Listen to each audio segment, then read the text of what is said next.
என் பேர் நிலா, வயசு 30, வர 168 சென்டிமீட்டர், ராசி கன்னி, நட்சத்திரம் மஸ்தம், சாதி வன்னியில் சம்போரைய சமூகத்தை சேர்ந்தவங்க. அரசாங்க வேலை இருக்காங்க. சம்பளம் மாதம் 35,000 வாங்கிட்டு இருக்காங்க. கூட பிறந்த சகோதரர் 2 பேர், சகோதரிகள் யாருமே கிடையாது. கிருஷ்ணகிரி மாவட்டத்தை சேர்ந்தவங்க. இந்த பெண்ணோட வரன் பிடிச்சிருக்குன்னா உங்கள் விருப்பத்தை நீங்கள் கமெண்ட்ல சொல்லிடுங்க. என் பேர் ராதிகா, வயசு 26, வர 165 சென்டிமீட்டர், ராசி மிதனம், நட்சத்திரம் திருவாதிரை, சாதி வன்னியில் கச்சிராய சமூகத்தை சேர்ந்தவங்க. தனியார் கம்பெனியில் வேலை பார்க்குறாங்க. சம்பளம் மாதம் 24,000 வாங்கிட்டு இருக்காங்க. கூட பிறந்த சகோதர ஒருத்தவங்க இருக்காங்க. சகோதரிகள் 3 பேர், கள்ளக்குறிச்சி மாவட்டத்தை சேர்ந்தவங்க. இந்த பெண்ணோட வரம் பிடிச்சிருக்குன்னா உங்கள் விருப்பத்தை நீங்கள் கமெண்ட்ல சொல்லிடுங்க. என் பேர் தாமினி, வயசு 32, வர 167 சென்டிமீட்டர், ராசி தனுசு, நட்சத்திரம் மூலம், சாதி வன்னியில் படைய சமூகத்தை சேர்ந்தவங்க. தனியார் கம்பெனியில் வேலை பார்க்குறாங்க. சம்பளம் மாதம் 55,000 வாங்கிட்டு இருக்காங்க. கூட பிறந்த சகோதரர்கள் 2 பேர், சகோதரி யாரும் கிடையாது. கிருஷ்ணகிரி மாவட்டத்தை சேர்ந்தவங்க. இந்த பெண்ணோட வரம் பிடிச்சிருக்குன்னா உங்கள் விருப்பத்தை நீங்கள் கமெண்ட்ல சொல்லிடுங்க.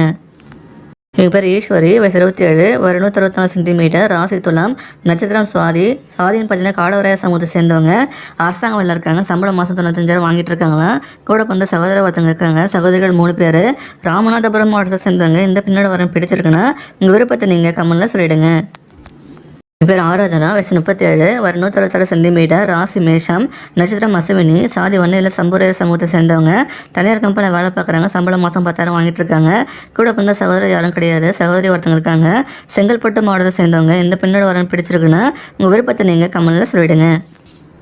இவங்க பேர் பவ்யா, வயசு 41, வர 153 சென்டிமீட்டர், ராசி சிம்மம், நட்சத்திரம் பூசம், சாதியம் பார்த்தீங்கன்னா நாயக்கர் சமூகத்தை சேர்ந்தவங்க. அரசாங்க வேலை இருக்காங்க.